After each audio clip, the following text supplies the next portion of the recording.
My wife betrayed me and lied that her wallet with $3,000 was stolen, but in reality, she bought rings for herself and her lover. This story isn't just about betrayal, it's about uncovering a web of lies that runs deeper than you could ever imagine. It explores what happens when the person you trust most is leading a double life, and the lengths one might go to uncover the truth. A few weeks ago, on an ordinary Thursday morning, a father was deep in the usual chaos of getting his two children ready for school at 7:30 a.m. The commotion was briefly halted by the phone ringing loudly, sparking curiosity about who could be calling at such an early hour. The caller ID displayed an unfamiliar area code, which heightened the curiosity. To his surprise, it was his wife, Lisa, on the other end. She worked for a small marketing firm, and her call immediately got his attention. He took care of the kids and worked from home, while she was always on the go, working at a printing company downtown. Despite their different schedules, they made it work and lived comfortably in a cozy suburban home with 4 bedrooms and a swimming pool, blessed with a wide circle of friends. Lisa explained that the night before, while she was in the hotel lobby picking up a newspaper, her purse had been stolen. She asked him to cancel their credit cards right away and request new ones. Lisa had already informed her boss, Sarah, who was arranging for new American Express Company cards to be sent to her overnight so she could have them before leaving the next day. Sarah was also transferring some money to help Lisa get by. Lisa mentioned being distracted and leaving her purse at the cashier's counter while grabbing some more reading material. When she returned, it was gone. The cashier had been busy with another customer and didn't notice anything unusual. Her driver's license was also in the purse, and the hotel had sent staff to check nearby dumpsters. Despite managing to cancel the credit cards before any unauthorized charges were made, the wallet with Lisa's driver's license and other non-credit card items had yet to be recovered. He pushed that worry aside, and life went on as usual. However, he found a statement from Lisa's Fidelity account, where she kept a separate investment fund from the inheritance she received after her parents' tragic accident a few years back. While searching for their home insurance policy, he stumbled upon a folder with monthly statements from her account. He remembered that the inheritance was around $350,000 and was pleasantly surprised to find it had grown to over $400,000. While reviewing the statement, he noticed a withdrawal of $3,000 from the money market account about 6 weeks ago. Curious about how she had used that money, he decided to investigate further into her money market account. To his surprise, he found that she had written a substantial check to a local jewelry store just a few days after losing her purse in the same city. He wondered what she could have bought at that jewelry store, as she had not mentioned buying anything for him or anyone else. After some thought, he decided to visit the jewelry store's website and noted down their phone number for further inquiry. He called the store and spoke to a representative who looked up the transaction and asked about the nature of the problem with the rings. Puzzled, he wondered what kind of rings Lisa could have bought. The store representative clarified that Lisa had visited the store visibly distressed, mentioning that her wedding and engagement rings had been stolen. She wanted to replace them, using the company's credit card as collateral and later sending a check to cover the cost. The store provided a 90-day warranty for such situations. This was confusing because Lisa had spoken of replacing her wedding and engagement rings, but never mentioned losing them, only the theft of her purse. It took him some time to process this new information. It was becoming increasingly clear that the rings should have been inside her purse when it was stolen. But why would she carry them in her purse if she did not want to hide her marital status from others? To the best of his knowledge, there were no professional constraints related to revealing one's marital status. However, if she wanted to appear unmarried in certain social situations, disturbing thoughts began to circulate in his mind, suggesting that she might have been contemplating an affair while away from home. The mere idea made his stomach turn. They had been married for 11 years and were blessed with 2 wonderful children, Adam, age 8, and Emma, age 6. He believed they had a perfect marriage and a picture-perfect family. Their personal life seemed fulfilling to him, or at least that is what he had thought. Lisa traveled once a month, staying for 2 or 3 nights in distant cities. If she harbored intentions of such actions, she might have seen it as a discreet opportunity. It seemed that losing the rings had deeply troubled her. leading her to opt for replacements that closely resembled the originals. He had bought those rings with his modest earnings, so they were not extravagant, and crafting a near replica was not too costly. She could have reported the loss to the insurance company, but he probably would have found out.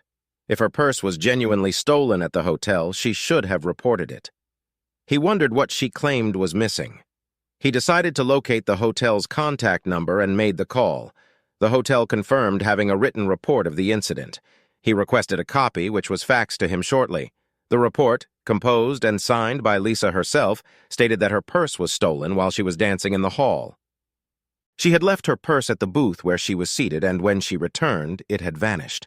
Remarkably, Lisa explicitly noted her hesitation to involve the police. As he absorbed this information, his thoughts raced, overwhelmed by the implications of what he had uncovered. She had deceived him not only by concealing the truth about the stolen rings, but also by inventing a story about shoplifting. While there could be an alternative explanation, his mind could not come up with anything other than the unsettling thoughts swirling in his head. It became clear that he needed to understand the significance of losing those rings, or else they would persistently occupy his thoughts and drive him to madness. One thing was increasingly evident: those rings were inside her purse when she was dancing with an unknown man. Several weeks had passed since the incident, and she was about to embark on another trip in a few days. He realized he needed to gather more details about her upcoming trip. He wanted to understand what she typically did in the evenings when she was away. If she was involved with other men, perhaps losing the rings had served as a wake-up call, prompting her to reassess her behavior. He knew that if he discovered her infidelity, it would likely spell the end of their marriage, though he dreaded considering how it might affect their children. She was undoubtedly a great mother, but he could not bear the thought of her having custody of the kids, especially with her frequent business trips. His mind raced, desperately seeking any potential clues to shed light on her faithfulness. He wondered if she engaged in unprotected encounters or insisted on using contraceptives.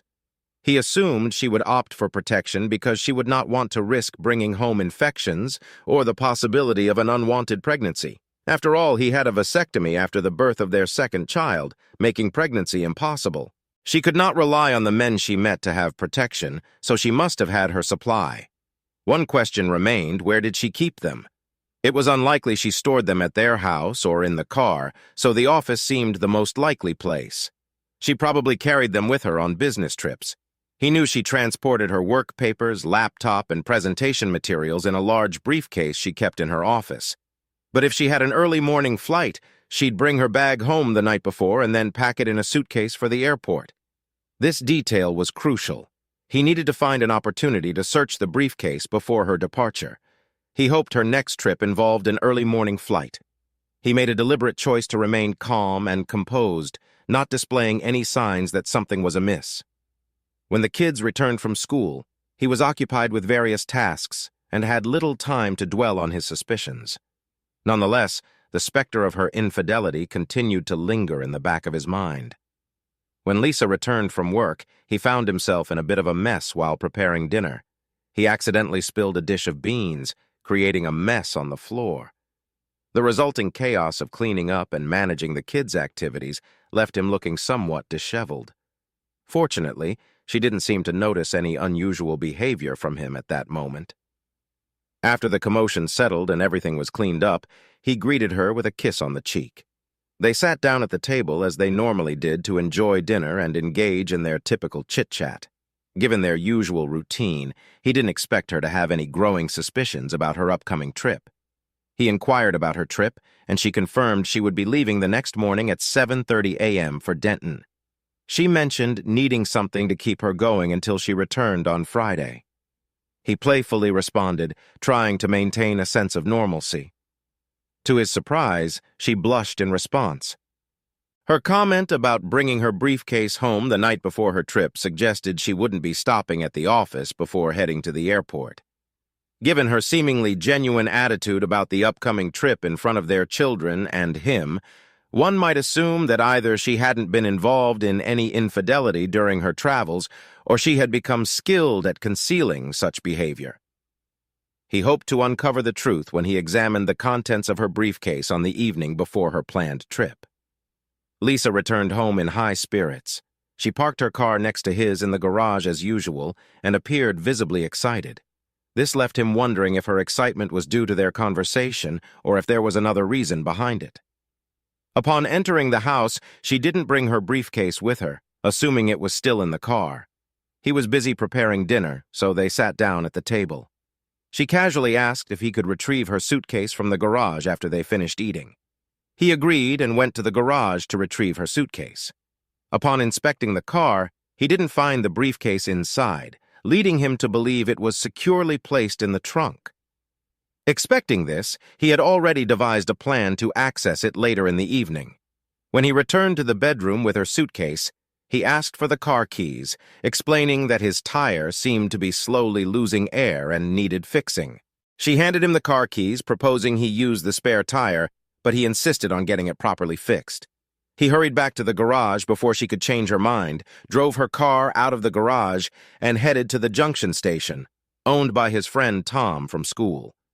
Pulling up in front of one of the service bays, he honked his horn to get Tom's attention. Tom noticed him and opened the bay door, allowing him to drive in before closing it behind him. Tom asked if there was trouble at home, sensing something was amiss. He admitted there might be and opened the trunk to retrieve Lisa's briefcase, placing it on a nearby workbench. Tom, realizing a customer needed him, left him to search the briefcase meticulously. To his shock, he discovered an open package of contraceptives with about 3 pieces missing, confirming his worst fears. He carefully placed the package back where he found it and closed the briefcase. He stashed it in the trunk and secured it just as Tom returned, asking if he had found what he was looking for. He replied that he had and asked Tom to check the tire pressure while he pretended to have resolved the issue. Tom complied without saying a word, showing his loyalty as a friend. As he filled the tank with fuel at a gas station, he was filled with gratitude toward Tom for his understanding. Driving back home, a sense of darkness enveloped his thoughts and panic began to intensify, fueled by anger and frustration. It was difficult to grasp how Lisa could betray their marriage, their children, and him in such a manner. Amid the receding emotions, he shifted his focus to planning his next step to secure custody of their children. He needed concrete evidence of her infidelity and misconduct. Despite her shortcomings as a partner, he acknowledged her role as a good mother. The children deserved a maternal figure in their lives. While visitation rights would likely be granted, his ultimate goal was to gain full legal custody. She would have to explain the reasons behind their divorce to her brother and friends. He entered the house, stating that everything was set and it was just a minor issue with a nail. She responded, still avoiding eye contact. Seeking solace, he went to the kitchen for a beer and then settled in the family room with the kids, who were absorbed in watching a TV show. About 30 minutes later, Lisa joined them in the room and sat beside him on the couch. By then, his emotions had settled, but a deep sadness washed over him as he realized their once happy family was soon to be a thing of the past. To his surprise, Lisa moved closer and snuggled up to him, whispering that she loved him. Despite her betrayal, there was still a hint of affection from her. He could not help but wonder why she did it. Was it for excitement or a need for more connection than he could provide? He might never fully understand, but what was clear was the damage to his trust in her. They put the kids to bed together, and as she kissed their children goodnight, he could not help but look at her, knowing that by morning she would be gone. Their young minds were already accustomed to her frequent travels, so their unease was minimal. That night, they made love, but it lacked the usual passion. Sensing his distress, Lisa asked anxiously if his stomach was still bothering him. He nodded and replied that it was, but that he could handle it, desperately hoping she would choose their love and marriage over the upcoming trip. He asked if she needed to go on this trip, deep down wishing it were all just a nightmare that would vanish. She sighed and replied apologetically that the trip was necessary. With a heavy heart, he sighed and said it was time to get some sleep, as she had to get up early for her flight. He took a quick shower now so he wouldn't have to worry about it in the morning. She headed to the shower, and an impulse led him to inspect her suitcase to see what she had packed. Though the clothes on top seemed businesslike, he was surprised to find, upon closer examination, a selection of her most seductive lingerie, and a small black cocktail dress in which she always looked irresistible. Respecting her personal space, he put everything back as he found it and closed the suitcase. The sight of those items confirmed his suspicions and deepened his despair. His mind raced with thoughts of her intentions for the trip. Was she planning to meet someone? How long had this been going on? These questions swirled in his head, making it difficult to think clearly. As she finished her shower and got ready for bed, he did his best to maintain a facade of normalcy. He couldn't let on that he knew anything, not yet. He needed more proof, something concrete that he could use in court if it came to that.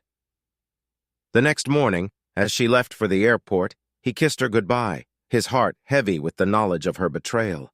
He watched her drive away, feeling a mix of sorrow and determination. It was time to take action to protect his children and himself from further hurt. He resolved to gather the evidence he needed and confront her when the time was right.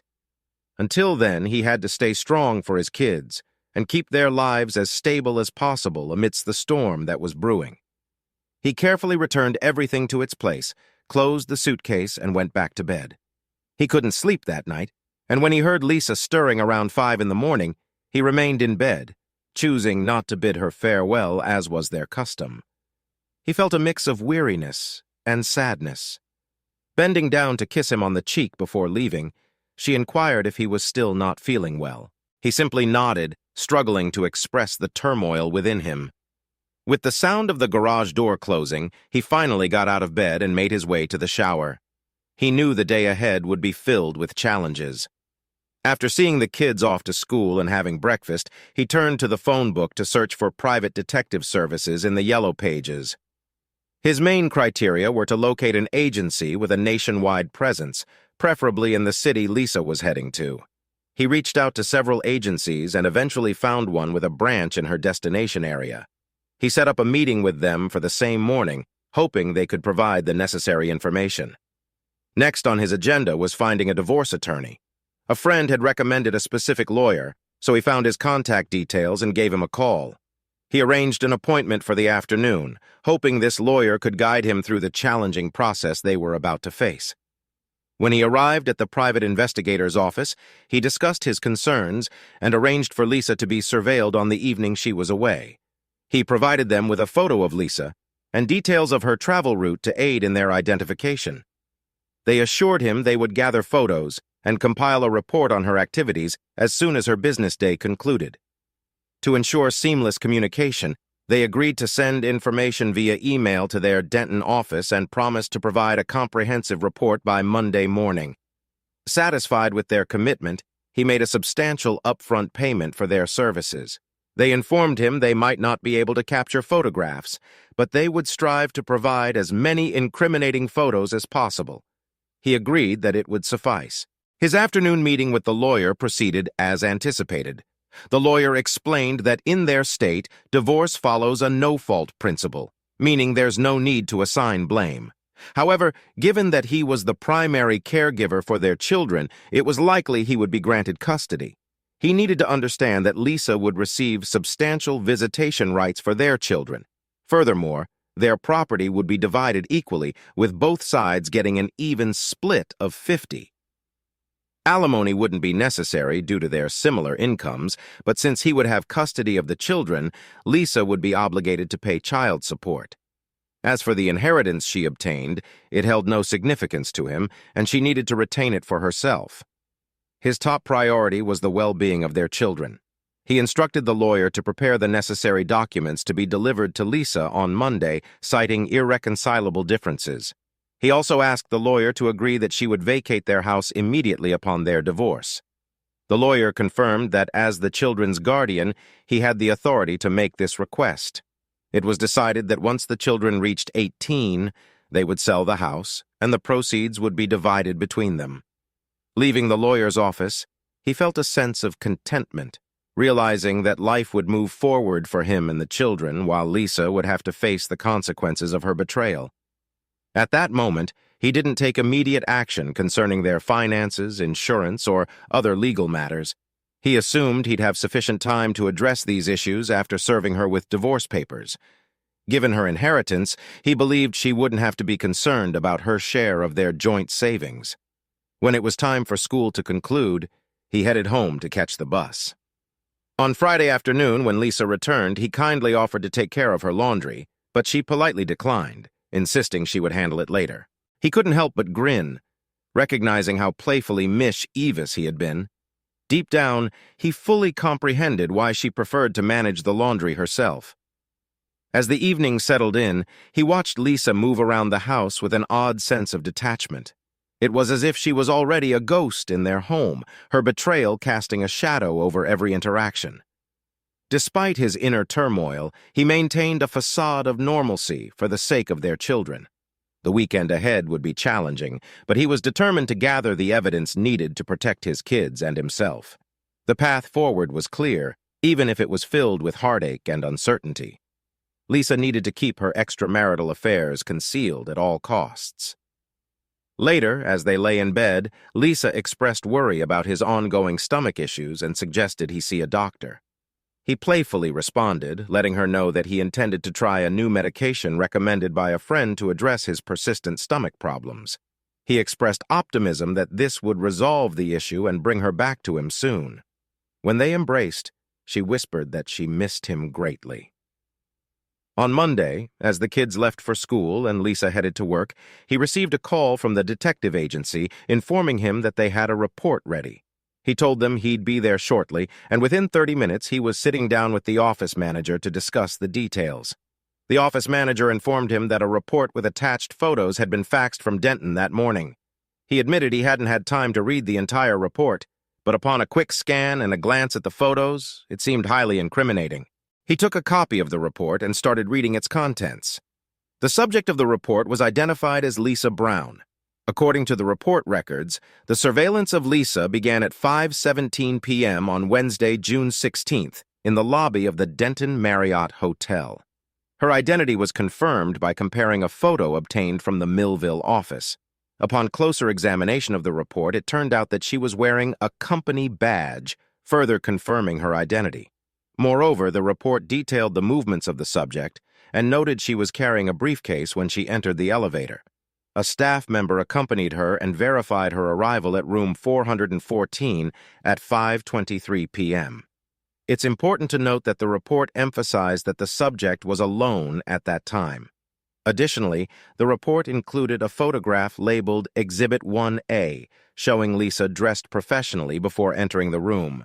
When looking at the photo, it was clear she still wore her rings.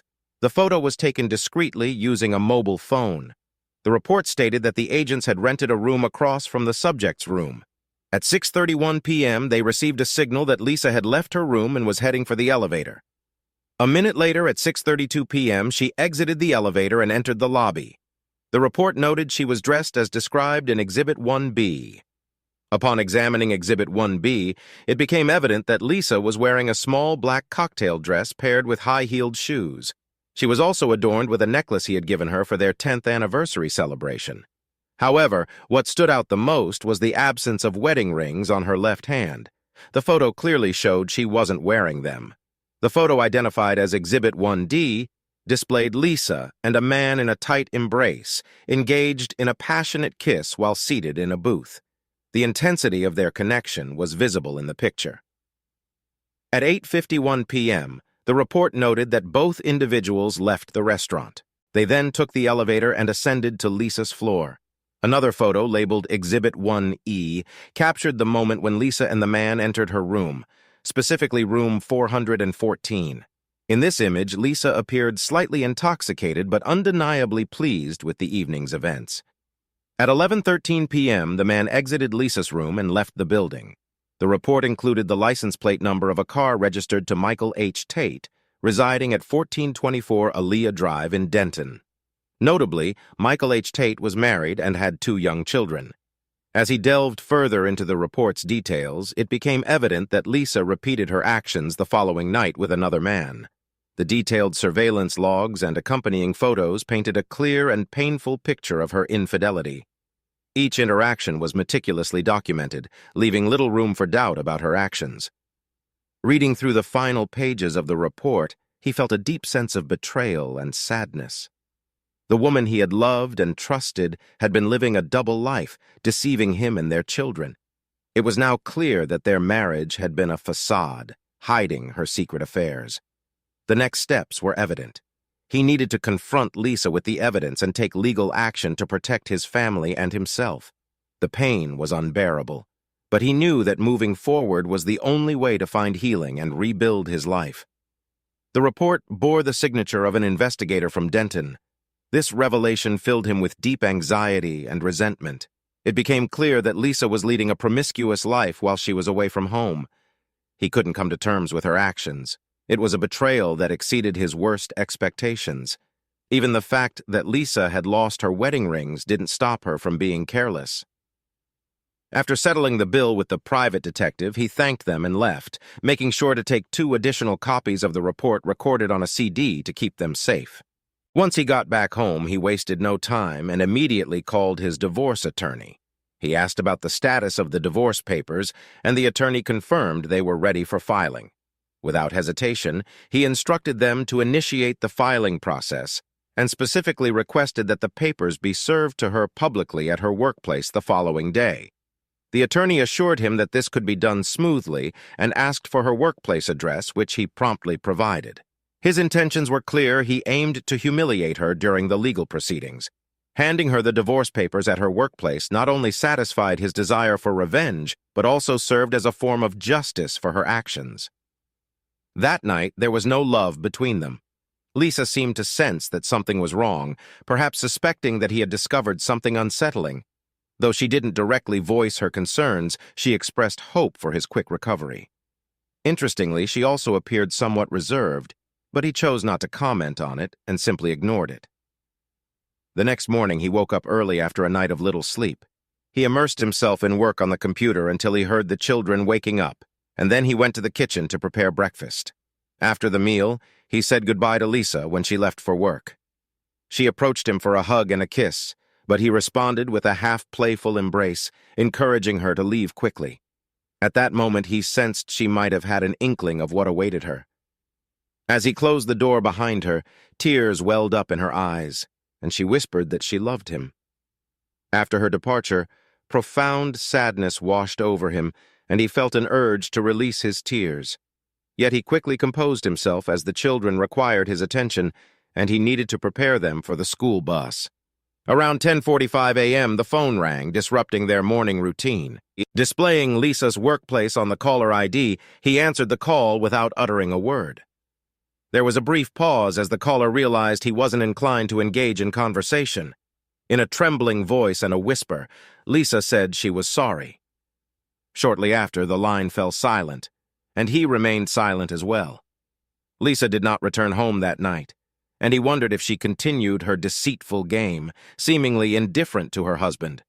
While he recognized his anger was justified, he also considered that he might have been overly harsh on her. The children, disheartened by their mother's absence, wondered where she was. To uplift their spirits, he invited them to have dinner at a McDonald's cafe. By the time they returned home after dinner, the kids were exhausted and went straight to bed. The next morning, Lisa called with a request to come home and pack her things and talk. Initially, a sense of guilt welled up within him, but it quickly dissipated. He replied calmly, suggesting she come between 9 and noon when the kids and he wouldn't be there. Regarding their conversation, he made it clear that he would speak with her one-on-one in his lawyer's office only after she signed, notarized, and returned the divorce documents. Then he would listen to whatever she had to say. There was a sob on the line before Lisa answered affirmatively. Shortly after, the phone fell silent again.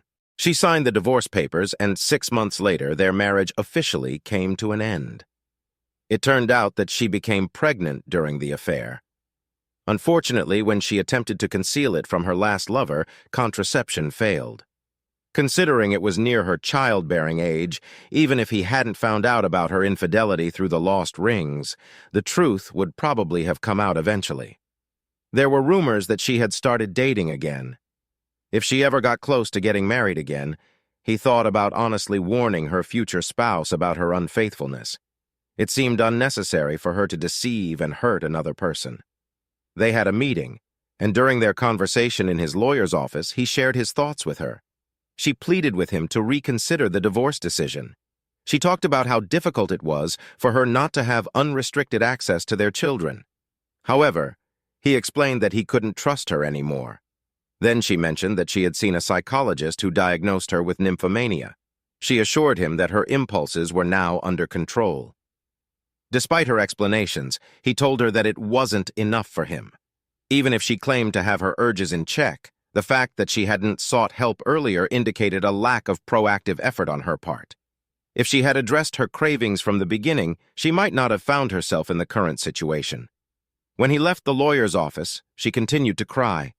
Having recently reconnected with a school friend who kept him updated, he learned that this friend worked at a nightclub. The friend mentioned seeing his ex-wife at the club on several weekend nights. She frequented the club with different men and behaved provocatively. He was deeply hurt that his children had such an irresponsible mother. Perhaps his ex-wife never recovered from nymphomania. A friend of Lisa's also called him and informed him that Lisa was in poor health. She said his ex-wife needed his assistance because she had contracted herpes. Meanwhile, she continued her promiscuous lifestyle. He sympathized with her but conveyed that he couldn't offer any help, nor did he want to. Lisa chose this lifestyle and its associated health issues. He began dating again and found someone special. This woman, around his age and divorced herself, had discovered her ex-husband's infidelity and didn't tolerate such behavior. She possessed strength and resilience, qualities he genuinely admired. It seemed that his children also liked her. He believed this was a natural progression, and it was only a matter of time before he considered taking their relationship to a new level. Lisa's betrayal changed his life forever, but it also taught him the value of trust and the strength to rebuild. The scars remained, serving as a reminder of what he had overcome. Yet, as he moved forward with his life, a part of him couldn't help but wonder what truly drove her to such deception. Was it really just a moment of weakness? Or was there something more sinister lurking beneath the surface? Perhaps in time the full truth would reveal itself. Until then, he kept his eyes open, always aware that sometimes the real story lay hidden just beneath the facade.